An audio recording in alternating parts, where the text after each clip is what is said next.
All right, it's Monday on Daily Delivery. Michael Rand here, Patrick Reusse with me as always. Patrick, it's been an eventful weekend for me. We got a new puppy. You've already properly chastised me for that, adding more chaos into my life, and I appreciate that because I think that's completely true. Although he's being very good right now, but chaos reigns in sports usually too. And these twins, man, I don't know. They just when you think they've kind of figured something out, they've got they can't hit. We've got Max Oh, Kepler. I don't know what they're going to do about him, except for maybe release him. And I also want to get to NBA finals stuff. And he wrote a good piece over the weekend on bullpen nemesis over the years. Bullpen guys we've blamed in the Twins bullpen over the years. I want to get to that too. But how you doing? I am doing just fine. I guess as far as I don't mind the heat. I'm an old man who's got a convertible. About 3 years ago, my wife hates it. She wants me to sell it every year during the winter. But then summer comes, and when you're not a guy who goes to the beach, you get to it's like going to the beach, driving around in the convertible. It's fantastic. So I had a great weekend, and I've never wanted to complain too much about the heat after the last two winters here in Minnesota because Yes. I used to have the Florida respite there, but I don't have that anymore. So anyone who's complaining about the heat after surviving that Minnesota winter we had this year is an idiot. I think. Come on, bring it on. All you want to give us, I'm fine with it. It's like we want the perfect temperature, right? We're gonna complain no matter what. It's like if it's not 77 with no humidity, we're gonna complain about something. It's a little too hot. It's a little too this. Like, yeah, we got to you got to enjoy this while it lasts. That's right. It was great. It was a great weekend. A lot of kid baseball, a lot of real baseball, and I didn't watch much of. This is we won't spend more than a minute on this now, but I didn't get to watch how Jimmy and the boys pulled that game out last night, which surprised the heck out of me. I Yeah, watched a little bit of it, but anyway, our Twins. It's pathetic. It's unbelievable the way they can't hit. I mean, here, we were just talking about this. Let's go with it. Max Kepler, he's got to be yeah, over. Get rid yeah. of him. It's 192. You got Wallner red hot, and now if Wallner gets called up, he's going to strike out a lot. Okay, Sure. but not as much as Joey Gallo. But uh, Kepler's got to go. Larnach's coming up. You just okay. You can't fix him. He may if you release him, there's no market. If you release him and he goes somewhere and somebody fixes him, tough bananas. Sometimes you got to give those guys a chance to go. I don't know if he hates Minnesota. He just stinks. He's awful. He's hitting 192, Yep. and this is the year four of being terrible. Let's go here. What are you waiting for? He should not be in Tampa on Tuesday. And Wallner or Larnick has to come off the DL. Who Yeah. else you gonna get rid of? Who else you gonna get rid of? You know, Yeah. You're right. Gallo. The only other guy to get rid of is Gallo, who, by the way, has struck out. What was it? When I read 19 out of his last 29 plate Ooh, appearances. yikes. But they keep telling us how good he is. Oh well, he does this and that. I mean, he can play. He should not be an everyday player, but he can play first. He can play the outfield. Another left-handed hitter. I couldn't quite figure out why they were desperate to sign another left-handed hitter, but I would get rid of him too. But first, you got to start with Kepler, and that's got to start today. They should make the announcement today. I don't know. Did they go to Tampa last night? They probably. Rocco likes to Right. fly out the night before. I mean, as soon as the game's over and take the day off wherever it is. But if Kepler was on that plane, they're idiots because it's over. He It's hasn't hit. over. He hasn't hit since 2019. Really, right? I No, mean, no, he hasn't hit since they were using a golf ball, right. and and I mean, it looked like he was a young, still fairly young guy on the rise, heading into the middle of his career, and it's terrible. So it's over. Make your decision. Just stop being morons. It's Yeah. over. There's nothing going to happen here. he might have a good 4 days someplace, but not he's not going to give you a good month. He's not going to give you a good 6 weeks. No, and Uh, just move on. Yeah, that's one thing Terry Ryan would do. I mean, they would be overly patient sometimes, but he'd give a guy he'd say, "Okay, he's done here. Let's if he goes and plays well, that's fine. We right. don't care.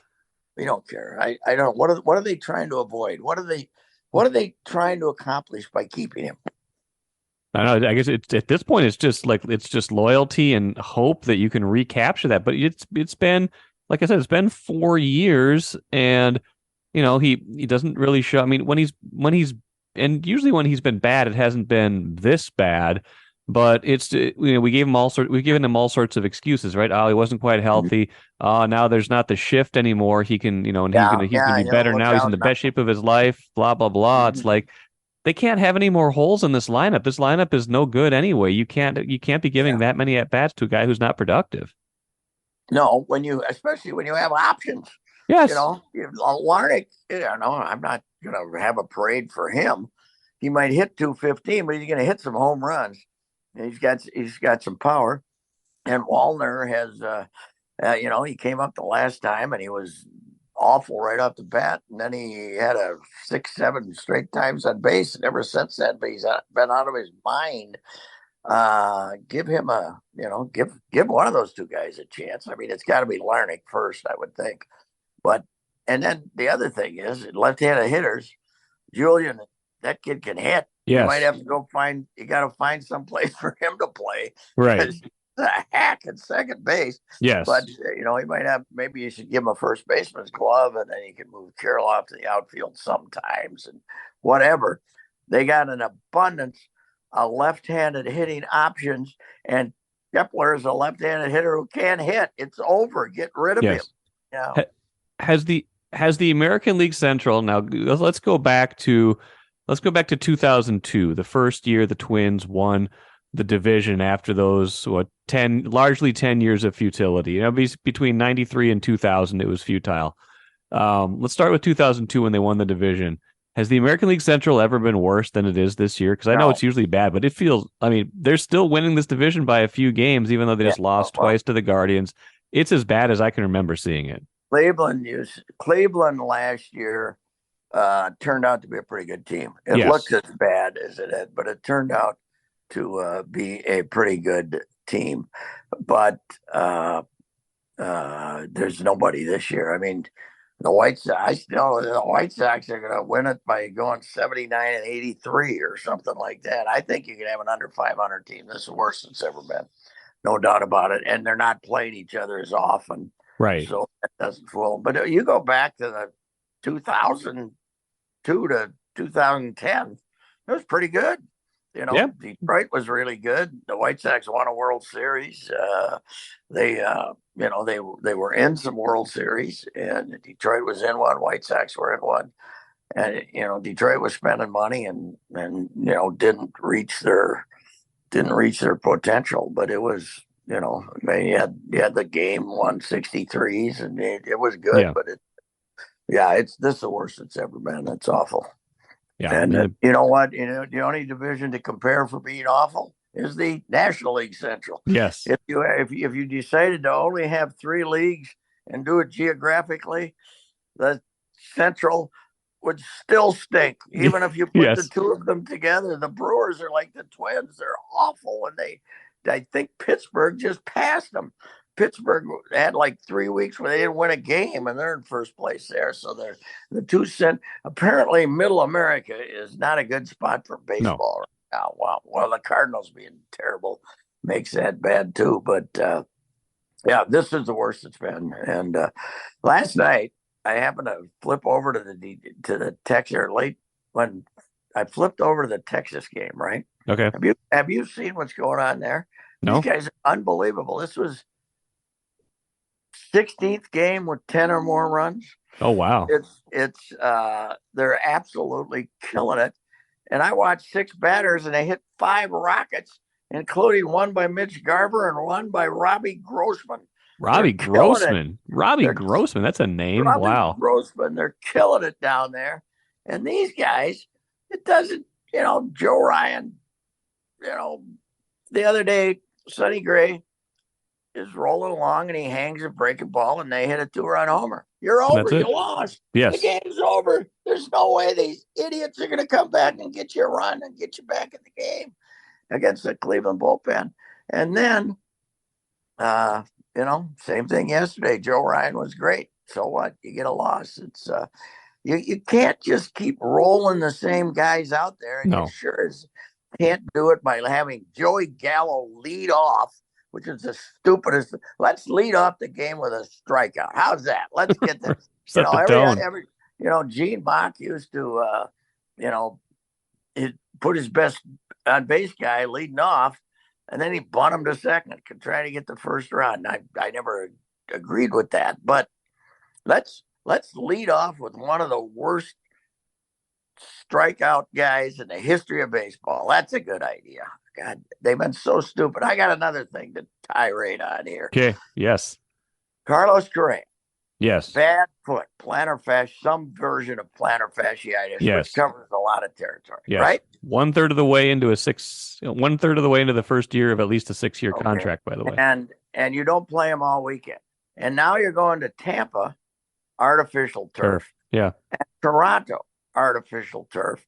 But we think he'll be ready Tuesday. Yeah, well, guess what? He'll be out of the lineup Wednesday. That's a good point.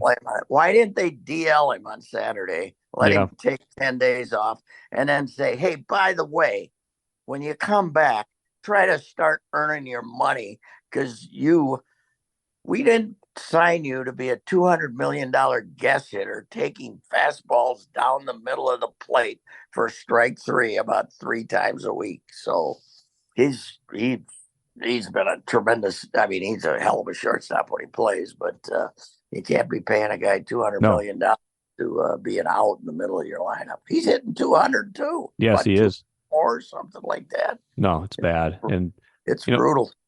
Getting back to Kepler before we get to this bullpen thing I want to get to, I feel like it's kind of like the Miguel Sano syndrome where they keep giving him chances because they're worried that he'll unlock it somewhere else. And I think that goes back to, still got to go back to Ortiz, right? Even though it's completely different, at least in fans' minds, everybody's worried like, if we let him go, he might become a future Hall of Famer with somebody else when it very rarely happens. No, it does not happen too much. And that was basically fine.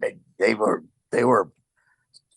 spending any money back then. They were they were still just coming out of the contraction threat, and they were Bullet the old man didn't have any budget at all for him, and they didn't want to pay him $900,000 or something or $1 million or whatever it would have been. It was for all the nonsense they gave you. It was they didn't want to pay him. And they thought they had options at DH, but that was a disaster. But you're right. It's probably never happened in the history of baseball that the entire major leagues he didn't sign until like February next year. And he was sitting there. You could have him for free. So it's not like the Red Sox were genius. If you look back, he didn't play much the first 2 months he was there. So anyway. Yes, you're right, though. We have this. Sano was definitely going to be the next Ortiz. Well, he's still sitting in the Dominican. We don't know what's going on. Yeah. I think this is the last year of his contract, right? Yes, I think that's right. I think it wasn't a 3-year deal. So he's, as ambitious as he is, he's probably just collecting his money. But we do have that paranoia. Well, Kepler, as I said, what difference does it make if he goes somewhere and he's good? He's not. You can't fix him. He's not good here. Yeah. David Popkins is not going to fix him. That's pretty well established. Yes. Right? Yeah. Yes. Yeah. Well, speaking, they always talk about a pop gun offense. We got Popkins pop gun offense. Popkins pop gun offense. Yeah. We got to start. I kind of feel like that's going to make its way into a future Reusse column. Or a tweet when we're done here. Of course. You are workshopping all your best material right here. The tweet gives you an opportunity for insults. Yes. Sure you want to fit into a column or not. So anyway. MGM Wine and Spirits is the choice for savings, service, and a great selection of spirits, premixed cocktails, wines, and of course, ice-cold beers and hard seltzers.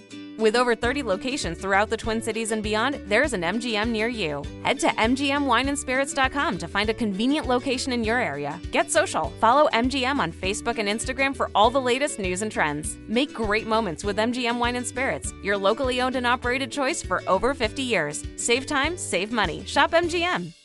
So you wrote about over the weekend, you wrote about the bullpens of all time, and I really thought it was going to be an excuse to write about Ron Davis, and then of course you just gave Ron Davis like a short paragraph because what more needs to be said there? Yes, right. Well, I had this thought, and I forgot. Back in the 60s and 70s, in the 60s, you had a 5-person bullpen, right? Yeah, and mostly in the 70s too, because in the 70s you started going to 5 starters later on in the 70s, but it was 4 starters back then, a spot starter. So the options were much more limited. Now you got 8 guys out there. You can, you got plenty of guys to the fans. But I was actually talking to Perky about this, and it didn't get in. But we have this. A starter leaves the game and it's 4-3, right? You're ahead. He did his job. He did his job. A reliever comes in, gives up a run. He's a bum, right? Right. They want perfection from it. We've always wanted, and this is not new. We're back to the 60s.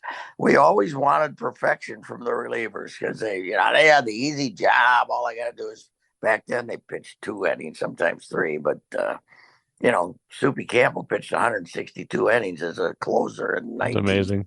Amazing. We probably won't see that again. But we've always, relievers have always been the object of much derision from fans. So I just decided that I wanted to do something on this, considering the current situation. And Jorge Lopez is now has surpassed Emilio and is winning the prize. And this has been such a great decade for horrible relief pitching. Yes. Alex Colomé showed up in 2021 and screwed up the season on opening day with one of the dumbest plays ever. Yes. Pagano last year was a home run allowing machine. And now Lopez, who I loved when they got him, was bad last year, great in April this year, and is now unusable. I know. It's unusable. They're saying it's something with his release point. I don't know. It's usually when you say that, it's just because you're out of answers. But yes, yeah. Well, fix it. Yes, fix it. They need him anyway. So I got going on it, and then some of them I just ended up doing for laughs, but right. But it was fun. I named a villainous reliever for each decade. And, the one I forgot, but it was because it was the 80s. But one of the all-timers was Juan Augusto. That was probably before your time, 86. I know who he is. Yeah, he was with the Astros before that for a while, right? Somebody tweeted me and said, because I called him Juan Disgusto. Because, he was awful. He was that year. He's a left-handed reliever. Yeah. I used to cover an occasional series on the road for the St. Paul. Maybe twice a year, I'd go up for a week and do both cover the beat as well as write my columns. I remember in Kansas City, Juan Disgusto came in a big game, and you've been down there. It looked like it was going to land on that freeway out behind the left field fence. It was the damnedest thing I ever saw. And anyway, so there's a few that were missed there, but we named the villainous reliever of the decade.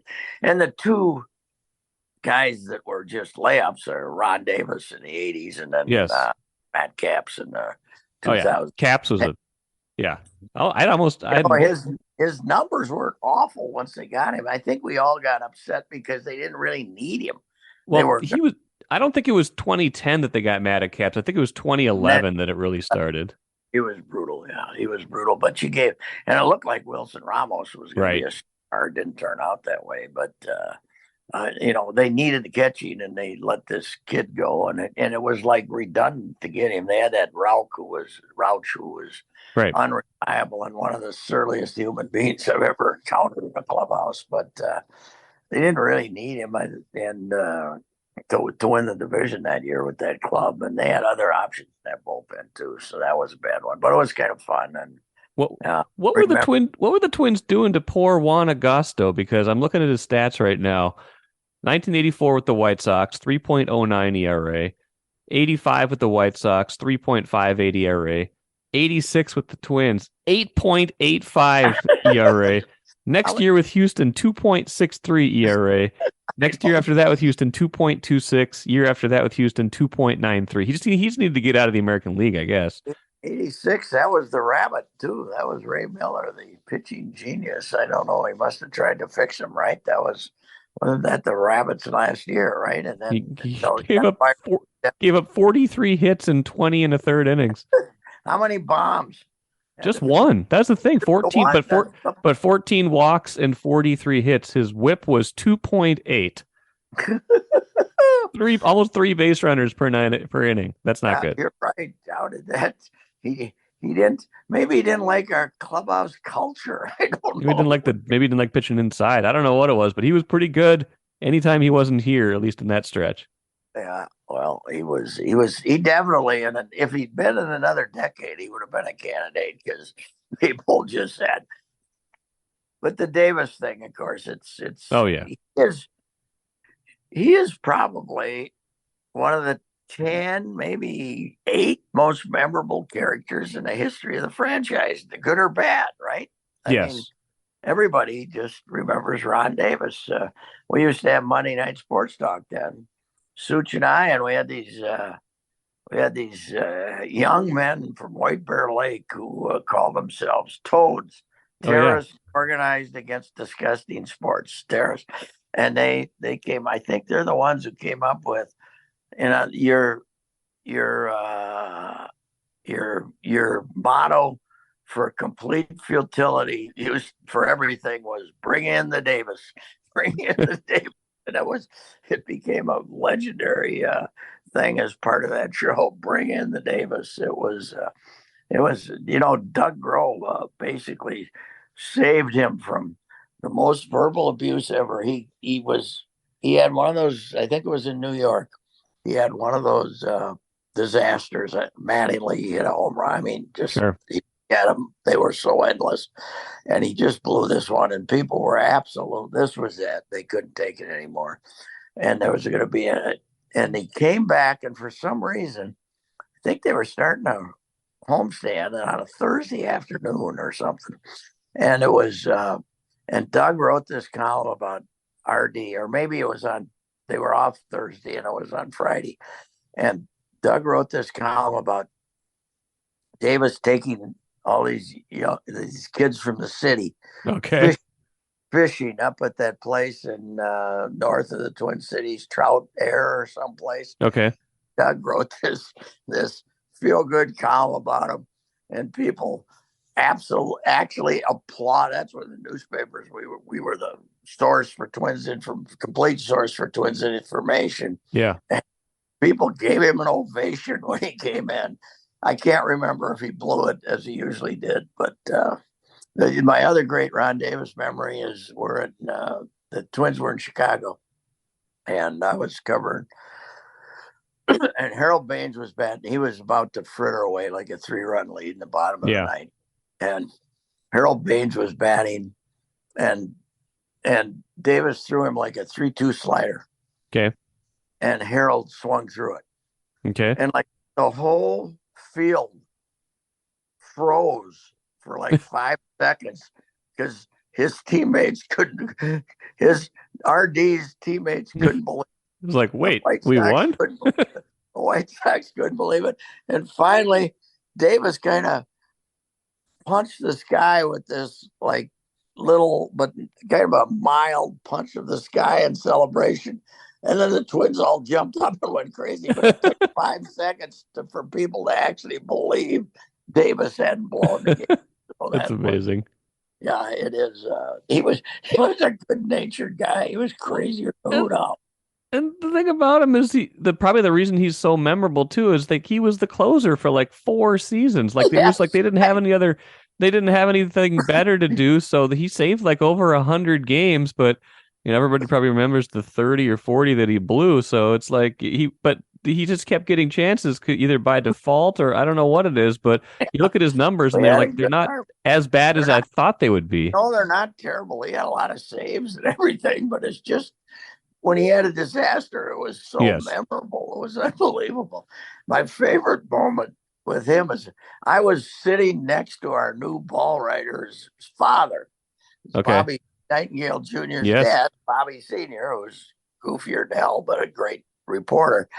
But we were in Clearwater, and there was about 200 people there, and they were playing the Royals, and Billy Gardner was managing the Royals.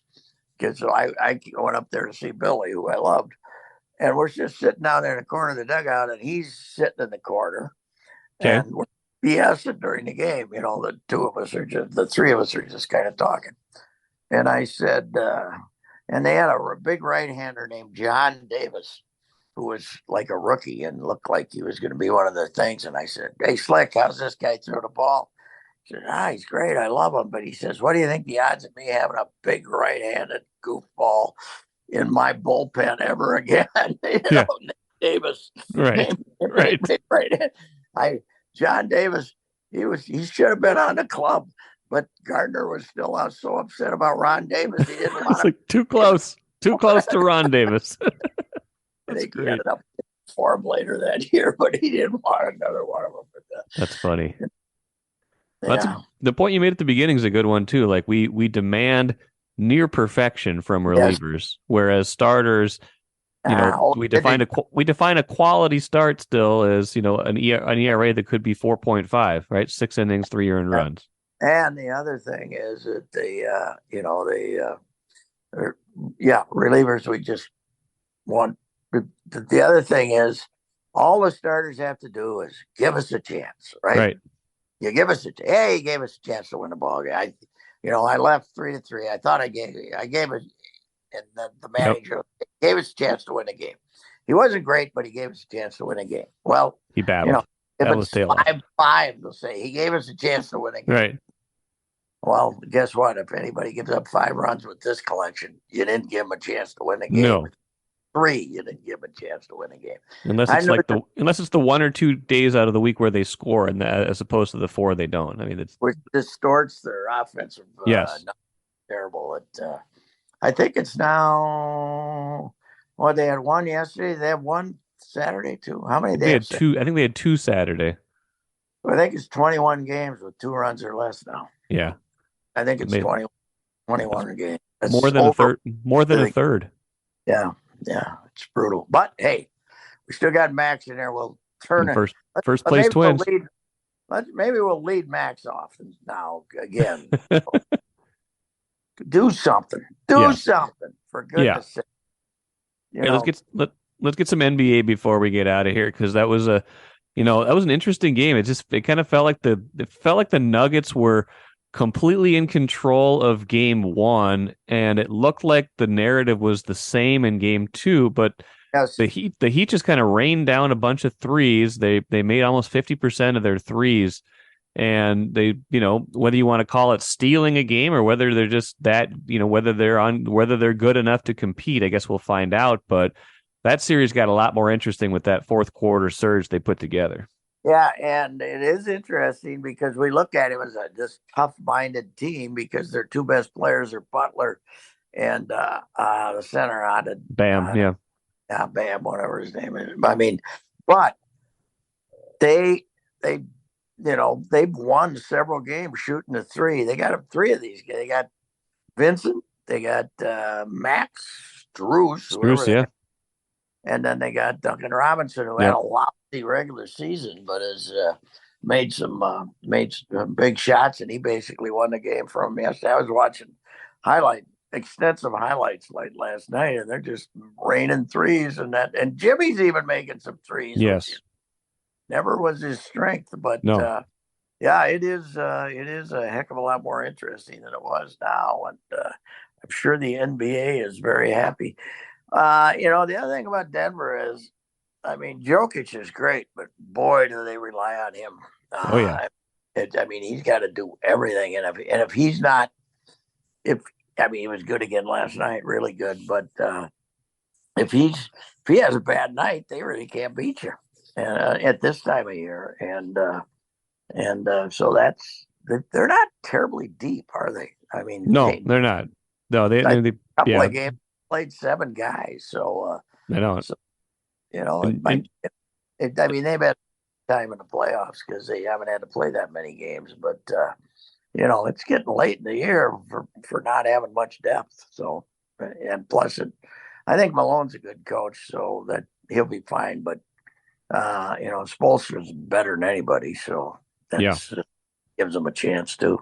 I think Jokic only had 4 assists last night. I think they kind of changed their strategy to be like, okay, let him score, but we're not gonna give everybody else the kind of free run they had, and Yeah, that is a good idea. Yeah, I bet that's got to be the lowest number he's had all season. Almost, he's the greatest big man passer in history, unless you want to call Magic a great big man because he was 6'9". But right. yeah, it made it more interesting. And I will say the NBA, you can fritter along and you can have lousy games and stuff, but when it's close and you get the fourth quarters, it's pretty dang good. And Oh yeah. drives people crazy with the timeouts and the reviews and all that stuff. But it's been an entertaining NBA season. I think an extremely entertaining NBA season. Yeah, and watching the Heat kind of reminds me like the Wolves for how they were built this year. The one thing they didn't really have was a bunch of those guys that could just throw in those 3-pointers. Man, Yeah. that's what they need to. That's how they need to build this roster. If they're really going to have, if you're going to try two bigs, you got to have guys who can shoot it a little bit more. I know McDaniels can go okay from the corner.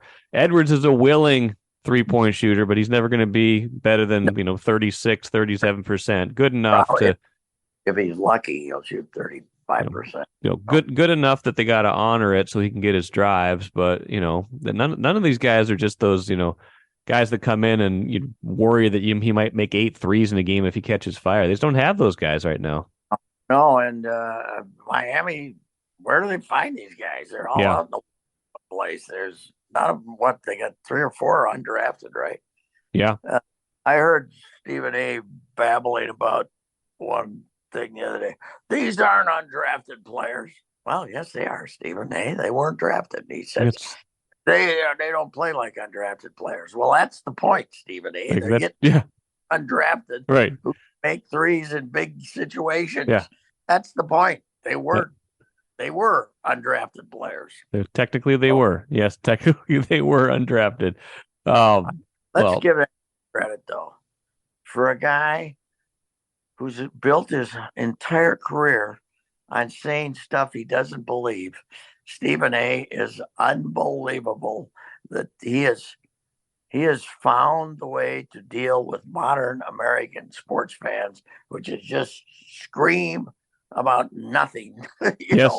Unbelievable. He's got the cheat code. He's unlocked it. He knows what a lot of people want.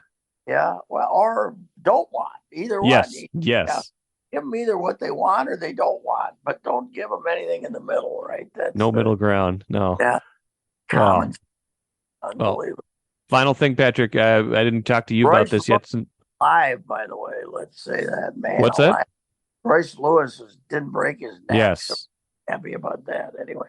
We don't know how we're going to watch this team going forward. Let's talk about that quick, because I had Phil on Friday talking about the judge's ruling last week, and it probably doesn't.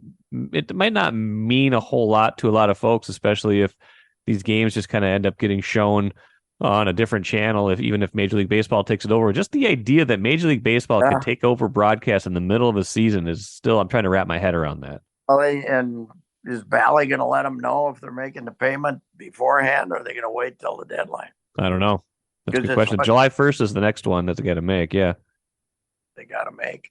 I think Phil's of the mind that he doesn't think they're going to make it. Right? Correct. Yeah. They're just going to say, you know, just Last year of the contract. See you later. Yeah. to Cleveland too, right? Cleveland, no, Cleveland, not the last year of the contract. No, I can't remember who he said. We're the only Twins are the only ones that are the last year of the contract.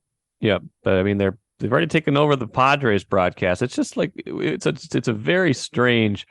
Kind of reminds me of like old time sports where teams are just fold in the middle of a season, things like that. Like we don't have that in sports anymore. Things are very buttoned up. The TV deals are very ironclad, and just to have this in a major sport in 2023 in the middle of a season is something to me. Well, when Sinclair made this purchase, wasn't streaming phenomenon. It wasn't a phenomenon yet, but it was starting. Oh yeah. It was starting. I mean, where's their people projecting what's going to happen? Yeah. They were too slow to roll it out. That's for sure. Yeah. And I was I've been off Comcast now for 2.5 years, and I kind of wish I was back with my wife buying apps. I think I'm spending more money than I did. That's the thing. It's become the worst bargain in sports streaming. Right? But boy, this is free. Now, 80% of the movies you want to watch, they got ads on them. I might as well go back to commercial TV. Right. I don't know. Maybe it's going to push us all back to the old days. I don't know. It's just go back to cable. I don't know. You know. Well, maybe that's. If you get cable now, you'd be the last person in the neighborhood. So it's incredible.